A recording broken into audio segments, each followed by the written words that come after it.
उत्पत्ति अध्याय 24। इसहाक के विवाह का वर्णन।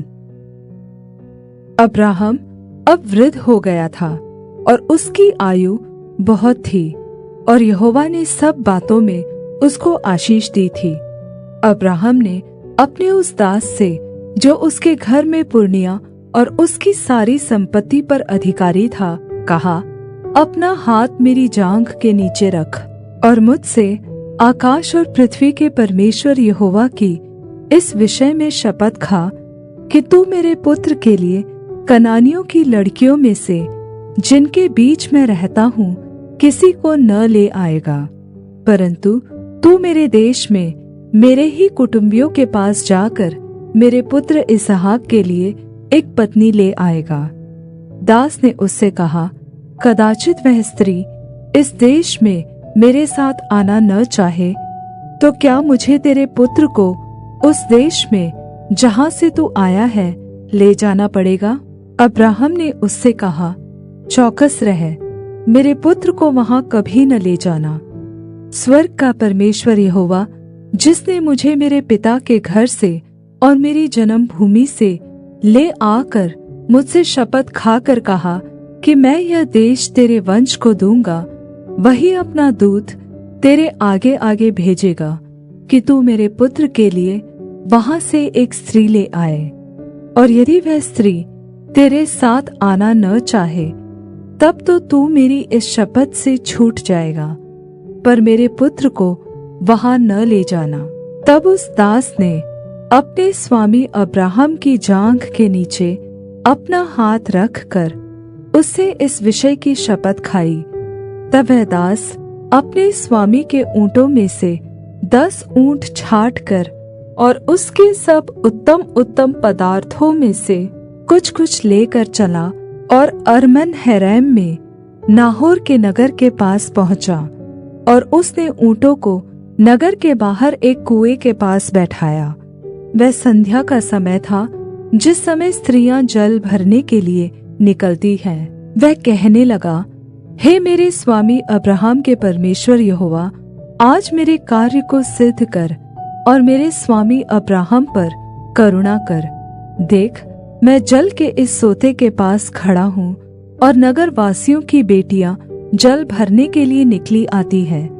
इसलिए ऐसा होने दे कि जिस कन्या से मैं कहूँ, अपना घड़ा मेरी ओर झुका कि मैं पीऊँ, और वह कहे, ले पी ले, बाद में मैं तेरे ऊँटों को भी पिलाऊंगी, यह वही हो जिसे तूने अपने दास इसहाक के लिए ठहराया हो।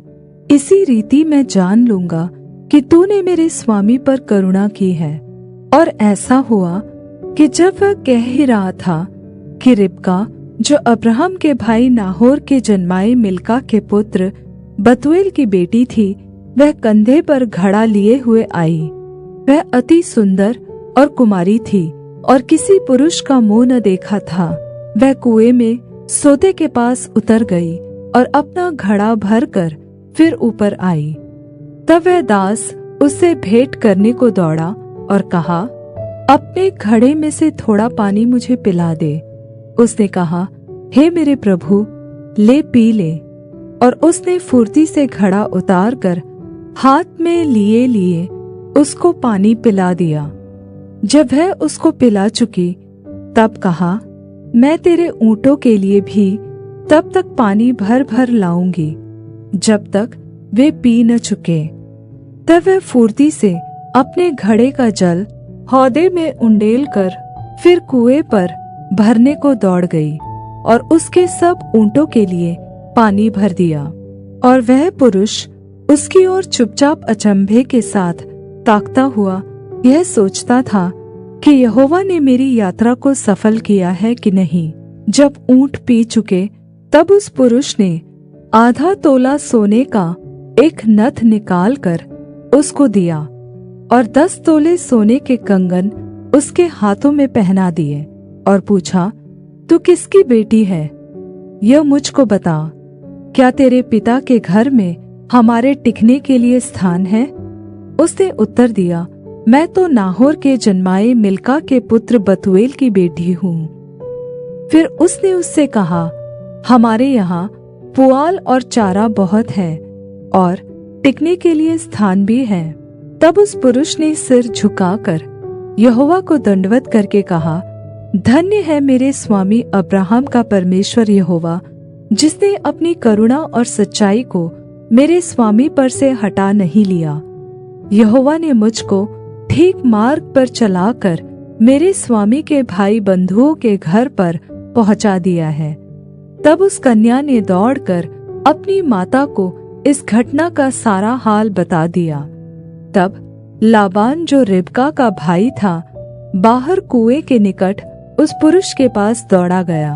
और ऐसा हुआ कि जब उसने वह नथ और अपनी बहन रिबका के हाथों में वे कंगन भी देखे और उसकी यह बात भी सुनी कि उस पुरुष ने मुझसे ऐसी बातें कही, तब वह उस पुरुष के पास गया और क्या देखा कि वह सोते के निकट ऊँटों के पास खड़ा है। उसने कहा, हे यहोवा की ओर से धन्य पुरुष, भीतर आ। तू क्यों बाहर खड़ा है? मैंने घर को और ऊँटों के लिए भी स्थान तैयार किया है। इस पर वह पुरुष घर में गया और लाबान ने ऊँटों की काठियां खोलकर पुआल और चारा दिया और उसके साथियों के पाँव धोने को जल दिया। तब अब्राहम के दास के आगे जलपान के लिए कुछ रखा गया, पर उसने कहा, मैं जब तक अपना प्रयोजन न कह दूं तब तक कुछ न खाऊंगा। लाबान ने कहा, कह दे। तब उसने कहा, मैं तो अब्राहम का दास हूँ। यहोवा ने मेरे स्वामी को बड़ी आशीष दी है, इसलिए वह महान पुरुष हो गया है। और उसने उसको भेड़ बकरी, गाय बैल, सोना रूपा, दास दासियां, ऊंट और गधे दिए हैं। और मेरे स्वामी की पत्नी सारा के बुढ़ापे में उससे एक पुत्र उत्पन्न हुआ है, और उस पुत्र को अब्राहम ने अपना सब कुछ दे दिया है। मेरे स्वामी ने मुझे यह शपथ खिलाई है कि मैं उसके पुत्र के लिए कनानियों की लड़कियों में से, जिनके देश में वह रहता है, कोई स्त्री न ले आऊंगा। मैं उसके पिता के घर और कुल के लोगों के पास जाकर उसके पुत्र के लिए एक स्त्री ले आऊंगा। तब मैंने अपने स्वामी से कहा, कदाचित वह स्त्री मेरे पीछे न आए। तब उसने मुझसे कहा, यहोवा जिसके सामने मैं चलता आया हूँ, वह तेरे संग अपने दूत को भेजकर तेरी यात्रा को सफल करेगा, और तू मेरे कुल और मेरे पिता के घराने में से मेरे पुत्र के लिए एक स्त्री ले आ सकेगा। तू तब ही मेरी इस शपथ से छूटेगा जब तू मेरे कुल के लोगों के पास पहुँचेगा, और यदि वे तुझे कोई स्त्री न दे तो तू मेरी शपथ से छूटेगा। इसलिए मैं आज उस कुएं के निकट आकर कहने लगा, हे मेरे स्वामी अब्राहम के परमेश्वर यहोवा, यदि तू मेरी इस यात्रा को सफल करता हो तो देख, मैं जल के इस कुएं के निकट खड़ा हूँ, और ऐसा हो कि जो कुमारी जल भरने के लिए आए और मैं उससे कहूँ, अपने घड़े में से मुझे थोड़ा पानी पिला, और वह मुझसे कहे, पी ले, और मैं तेरे ऊँटों के पीने के लिए भी पानी भर दूंगी, वह वही स्त्री हो जिसको तूने मेरे स्वामी के पुत्र के लिए ठहराया है। मैं मन ही मन यह कह ही रहा था कि देख, रिबका कंधे पर घड़ा लिए हुए निकल आई। फिर वह सोते के पास उतरकर भरने लगी। मैंने उससे कहा, मुझे पानी पिला दे, और उसने जल्दी से अपने घड़े को कंधे पर से उतार के कहा, ले, पी ले, पीछे मैं तेरे ऊँटों को भी पिलाऊंगी। इस प्रकार मैंने पी लिया और उसने ऊँटों को भी पिला दिया। तब मैंने उससे पूछा, तू किसकी बेटी है?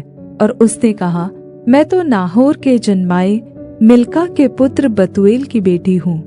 तब मैंने उसकी नाक में वह नथ और उसके हाथों में वे कंगन पहना दिए।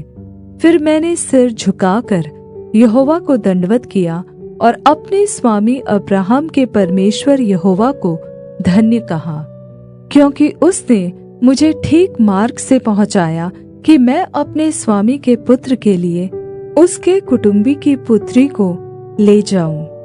इसलिए अब यदि तुम मेरे स्वामी के साथ कृपा और सच्चाई का व्यवहार करना चाहते हो तो मुझसे कहो, और यदि नहीं चाहते हो तो भी मुझसे कह दो, ताकि मैं दाहिनी ओर या बाईं ओर फिर जाऊं। तब लाबान और बतूएल ने उत्तर दिया, यह बात यहोवा की ओर से हुई है, इसलिए हम लोग तुझसे न तो भला कह सकते हैं न बुरा। देख, रिबका तेरे सामने है, उसको ले जा, और वह यहोवा के वचन के अनुसार तेरे स्वामी के पुत्र की पत्नी हो जाए।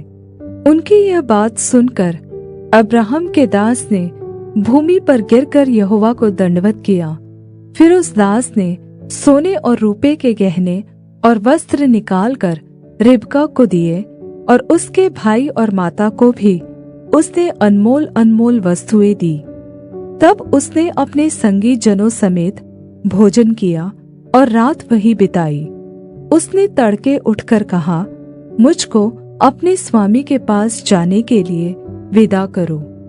रिबका के भाई और माता ने कहा, कन्या को हमारे पास कुछ दिन अर्थात कम से कम 10 दिन रहने दे, फिर उसके पश्चात वह चली जाएगी। उसने उनसे कहा, यहोवा ने जो मेरी यात्रा को सफल किया है, इसलिए तुम मुझे मत रोको। अब मुझे विदा कर दो कि मैं अपने स्वामी के पास जाऊं। उन्होंने कहा, हम कन्या को बुलाकर पूछते हैं और देखेंगे कि वह क्या कहती है। और उन्होंने रिबका को बुलाकर उससे पूछा, क्या तू इस मनुष्य के संग जाएगी? उसने कहा, हाँ, मैं जाऊंगी। तब उन्होंने अपनी बहन रिबका और उसकी दाई और अब्राहम के दास और उसके साथी सभी को विदा किया। और उन्होंने रिबका को आशीर्वाद देकर कहा, हे हमारी बहन, तू हजारों लाखों की आदि माता हो, और तेरा वंश अपने बैरियों के नगरों का अधिकारी हो। तब रिबका अपनी सहेलियों समेत चली और ऊंट पर चढ़कर उस पुरुष के पीछे हो ली। इस प्रकार वह दास रिबका को साथ लेकर चल दिया। इसहाक, जो दक्षिण देश में रहता था, लहैरोई नामक कुएं से होकर चला आता था। सांझ के समय वह मैदान में ध्यान करने के लिए निकला था, और उसने आंखें उठाकर क्या देखा कि ऊंट चले आ रहे हैं। रिबका ने भी आंखें उठाकर इसहाक को देखा, और देखते ही ऊंट पर से उतर पड़ी। तब उसने दास से पूछा, जो पुरुष मैदान पर हमसे मिलने को चला आता है, वह कौन है? दास ने कहा, वह तो मेरा स्वामी है। तब रिबका ने घूंघट लेकर अपने मुंह को ढांप लिया। दास ने इसहाक से अपने साथ हुई घटना का वर्णन किया। तब इसहाक रिबका को अपनी माता सारा के तंबू में ले आया और उसको ब्याह कर उससे प्रेम किया। इस प्रकार इसहाक को माता की मृत्यु के पश्चात शान्ति प्राप्त हुई।